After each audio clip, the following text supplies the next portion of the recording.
I came in earlier, and obviously carriage clocks being my main speciality, I scouted around very quickly and found a giant gorge carriage clock by Alfred Drocourt, who I specialise in and who I'm actually doing the talk tomorrow morning about. It wasn't marked as such, I just knew it was by him. And so we did a little bit of negotiating, and it's now in a box hidden away upstairs. But it's been fantastic. It's more than I expected. I've really enjoyed being involved. Looking forward to doing the lecture tomorrow. Loved being involved in the work at the museum. And loved the gala last night. So everything's been absolutely fantastic. Yeah, I really loved it. And I shall definitely return. I think it's going to be a lot of fun. It looks like we've got a lot of members here, a lot of people a lot of vendors are selling, a lot of tables, which is good. We've got the public coming in, and I think it's going to be a really good show. I am chairman of the gift shop, and I'm having a lot of fun doing it. I've done this for 3 years. I will buy something before I leave. There's several items here that I'm going to go ahead and get. This is my first convention. It's fantastic.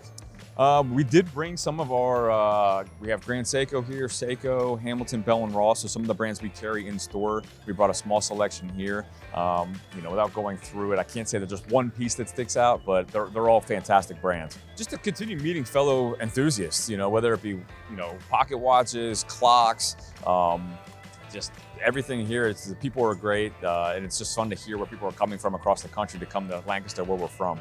They were kind enough to let me walk around and do a little shopping myself here today. There are some vintage pieces, a vintage Navitimer that caught my eye, and a couple vintage Omega models that I'll probably walk out of here with something. These days I tend to look more for books and illustrations. I have a whole specialty on horology and art.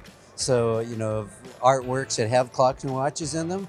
So I look more for illustrations, and also I have more than 900 horology books. So there's a chance there's one here I don't have.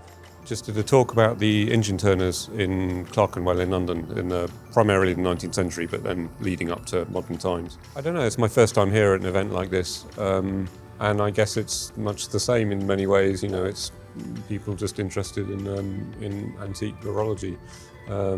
There's similar enthusiasm, similar variation in interests. Everyone's got their thing that they're into.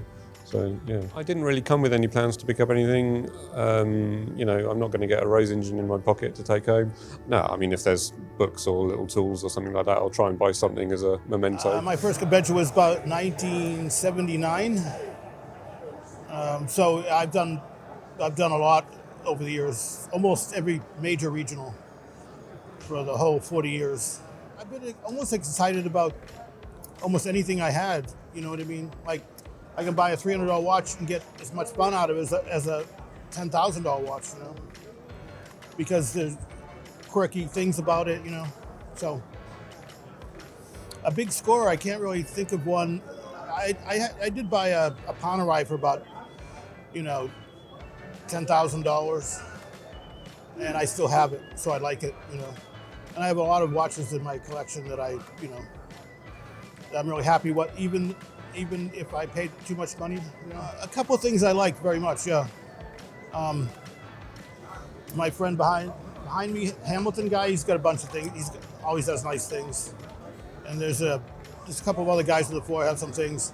There's a gentleman over in the back corner who's got a Longines Black Dial Troitaki Chrono that I'd like to buy, but I think it's like $12,000, $15,000.